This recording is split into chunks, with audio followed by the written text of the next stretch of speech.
안녕하세요. 필트랜드의 작은 나무입니다. 필트랜드에 오신 것을 환영합니다.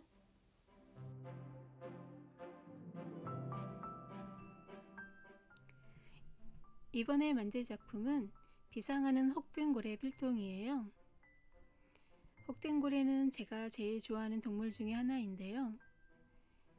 덩치는 아주 크지만 사람에게 우호적이고 바다의 수호자로 불리울 만큼 어려움에 처한 동물들을 보면 구해주는 마음 착한 동물이랍니다. 저는 무엇보다 혹등고래가 바다 위를 비상하는 모습이 자유롭게 느껴져서 좋아해요. 그래서 이 필통을 만들게 되었어요. 이 필통은 부피가 큰 필통은 부담스럽고 두세 개 필기구를 넣을 때 나만의 소품으로 가지고 다니기 좋답니다.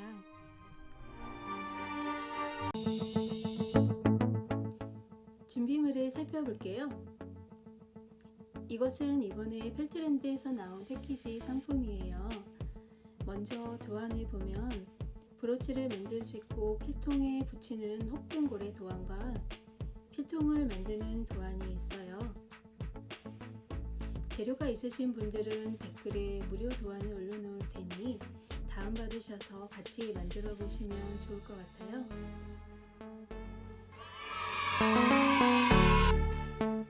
재료가 없으신 분들은 패키지 안에 혹등고래 브로치와 필통을 만들 수 있는 재료가 거의 다 있으니 구매하시면 조금 더 편리하게 만드실 수 있을 것 같습니다.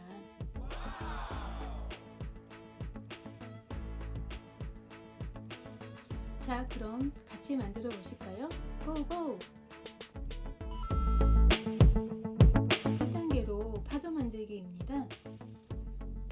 도안을 대고 그리다가 파도 무늬는 도안을 보고 그려주세요. 흰색 실로 파도 무늬를 만들어 주어야 하기 때문에 볼펜을 쓰시면 아니 됩니다. 기와성 펜이나 수성펜을 이용해 주세요. 다른 쪽에 필통 덮개도 도안을 대고 그려서 오려주세요. 자, 이제 본격적으로 파도를 수놓아 볼 거예요. 박음질의 향연이 시작되는데요. 박음질을 좋아하시는 분들, 박음질 연습이 필요하신 분들에게 딱이에요. 박음질은 시작점에서 앞에 원하는 간격만큼 띄어 바늘을 통과시켜요.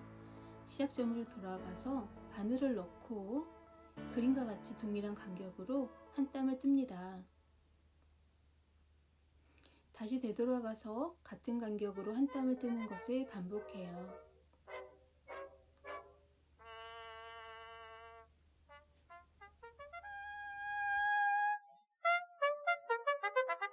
하시다 보면 기와성 펜으로 그린 선들이 다 날아가서 다시 그리셔야 할 거예요. 기와성 펜이 주변 환경이나 재료의 영향을 받아 기화되는 속도가 달라진다고 하는데 제 생각에는 좀 손을 많이 타면 빨리 사라지는 것 같아요. 같은 환경에 같은 재료도 손이 닿지 않으면 그렇게 금세 지워지진 않거든요. 파도나 고래 무늬는 바느질하면서 계속 손이 닿으니 잘 지워지더라고요. 한 3번 그렸나?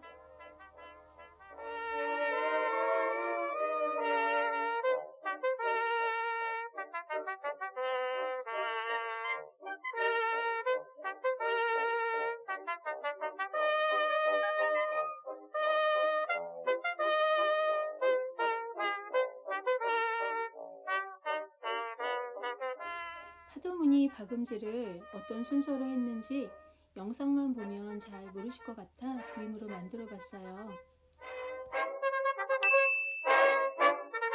파도 무늬와 포마를 시침해야 하는데 이때 시침핀에 찔리지 않는 좋은 방법이 있어요. 핀이 밖으로 나오지 않게 하는 거예요. 아니, 이게 무슨 대단한 방법은 아니지만 해보시면 찔리지 않아 좋아요. 포 뜨듯이 살짝 밖으로 나오지 않고 뒤에만 통과하게 하는 거죠. 파도 아웃라인은 아플리케로 바느질 해줍니다. 매듭이 보이지 않게 파도 뒤에서 한 땀을 뜨고 파도 가상자리 끝에서 한 땀을 떠줍니다. 바로 밑 회색 밀란지에 바늘을 통과해서 사선으로 한 땀을 뜨는데 보트 듯이 파도 가상자를 통과하면서 한 땀을 떠요.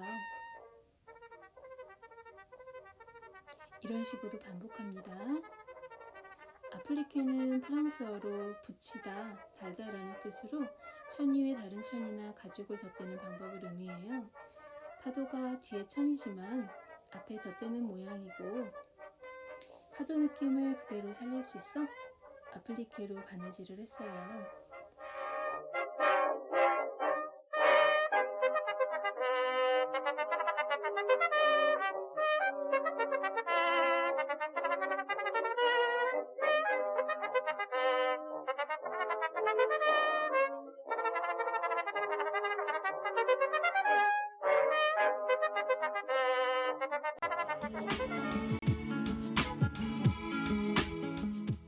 파도가 완성되고 이제 2단계로 필통에 아웃라인을 해줄 거예요. 버튼홀 스티치로 바느질을 하는데 매듭이 보이지 않기 위해서 안쪽에서 한 땀을 뜨고 바느질을 시작해 줍니다. 가운데에서 바깥으로 바늘을 통과시키고 같은 위치의 안쪽에서 가운데로 바늘을 통과시킨 후 그대로 바늘을 잡아당깁니다. 실을 바깥으로 젖힌 후에 원하는 만큼의 간격을 띄고 바늘을 넣어 잡아 뺍니다. 다시 실을 바깥으로 젖히고 같은 간격으로 띄고 바늘을 넣어 잡아당겨요. 이렇게 반복해주세요.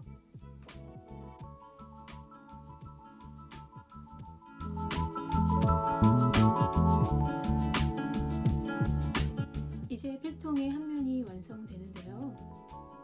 이때 마무리는 기존의 버튼홀 스티치 마무리 방법과 조금 다르게 했어요.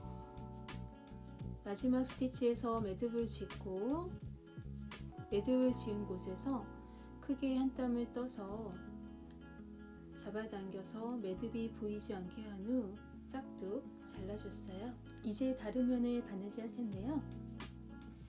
실을 끝에까지 연결시키기 위해 펠트지가 겹치는 부분 필통 바닥에서 바느질을 시작합니다. 그리고 아까와 했던 방법대로 버튼홀 스티치를 해줍니다.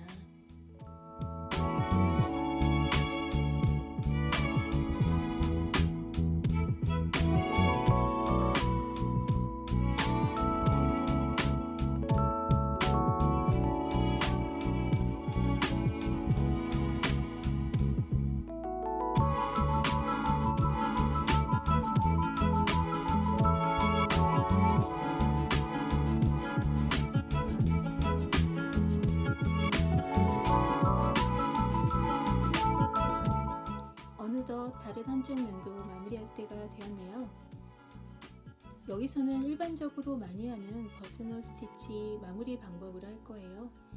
마지막 스티치에서 바늘이 나왔던 구멍을 찾아 한 칸 또는 두 칸의 땀을 뜨는데 이때도 전에 바느질했던 구멍을 찾아 나와서 매듭을 지어요. 그리고 실을 위로 잡아당겨 실이 나왔던 구멍으로 바늘을 넣어서 실을 톡톡 잡아당깁니다. 매듭이 사라졌죠? 실을 잡아당기면서 싹둑 잘라주세요.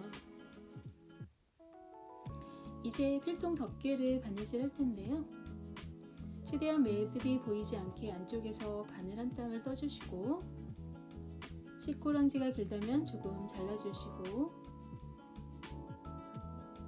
마지막 스티치와 연결해서 버튼홀 스티치를 해줍니다.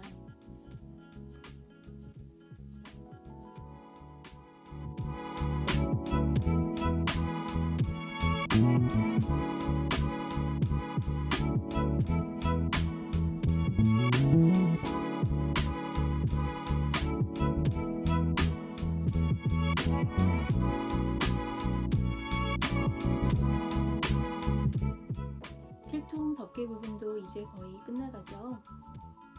처음 스티치와 연결해서 아까와 같은 방식으로 마무리해 줍니다.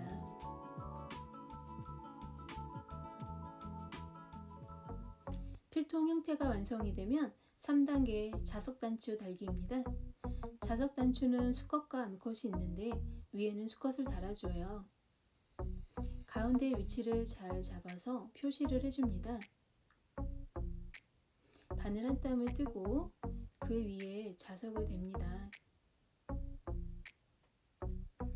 그리고 한 귀퉁이를 4번에 걸쳐 45도 각도로 버튼홀 스티치를 해줍니다.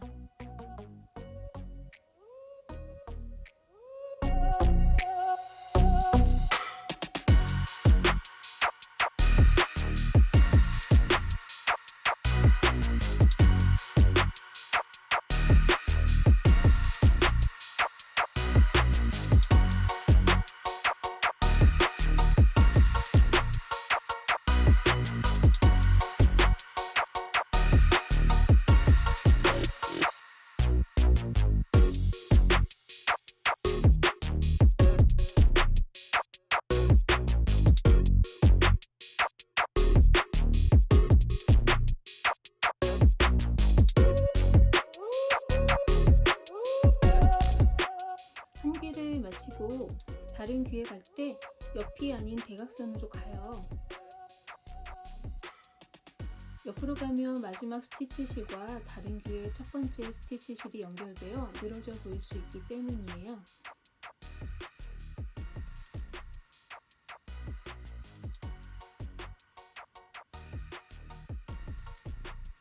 네 귀를 다 했다면 끝난 자리에서 매듭을 짓지 말고 대각선으로 바늘을 통과시켜 거기서 매듭을 지어요. 그리고 매듭 진 곳에서 크게 한 땀을 뜬 후 실을 잡아당기면서 싹둑 자릅니다. 아래에 암컷 자석 단추를 딱 맞게 달아야 하는데 제가 발견한 가장 좋은 방법은 수컷 자석에 펜을 묻혀 찍는 거예요. 잘 보이도록 다시 표시를 해주시고요. 같은 방법으로 자석을 답니다.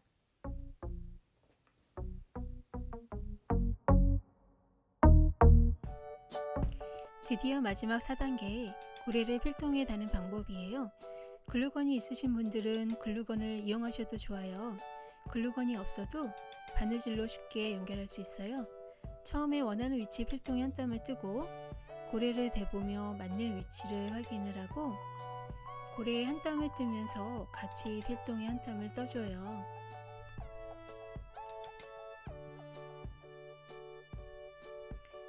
다시 고래에 한 땀, 필통에 한 땀 이렇게 돌아가면서 연결하면 된답니다.